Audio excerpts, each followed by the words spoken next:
বলতেন যে নর্মালি যখন বাচ্চা ভূমিষ্ঠ হচ্ছে কিংবা কত বয়স থেকে কিংবা কত মাস থেকে, সেটা আমরা জানি যে মানে এক্সক্লুসিভ ব্রেস্ট ফিডিং যেটা আমরা বলি, যে 6 মাস বাচ্চার পর্যন্ত শুধু মায়ের দুধই সে খাওয়াবে, এক ফোঁটা পানিও তার জন্য দরকার নেই। তো এই 6 মাস পর থেকে তো তখন তার আসলে পুষ্টি মেনটেনেন্সের জন্য কি কি খাওয়া দিতে হবে বাচ্চাদেরকে? 6 মাস পর থেকে আমরা বাইরের খাবার শুরু করব।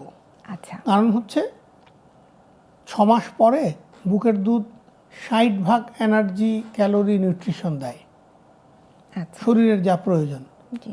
বাকি 40% বাইরে থেকে আনতে হবে, কমপ্লিমেন্ট করতে হবে। এই জন্য এটাকে বলা হয় কমপ্লিমেন্টারি ফিডিং। তো খাওয়ানোর হচ্ছে প্রথম শুরু হচ্ছে যে আমরা নরম খাবার দিব, ম্যাশ করে খাবার দিব। ইংরেজিতে যাকে বলে পিউরি। পিউরি মানে হচ্ছে একেবারে মিহিদানা। বাংলায় আমাদের ক্ষেত্রে বলতে গেলে বলা যায় আলু ভর্তা করার সময় যে আমরা একদম মিহি করে ফেলি, দানা থাকে না, এইটা।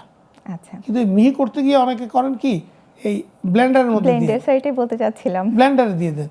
ব্লেন্ডারে দিলে কিন্তু মিহি হয় না, পানি হয়। আচ্ছা।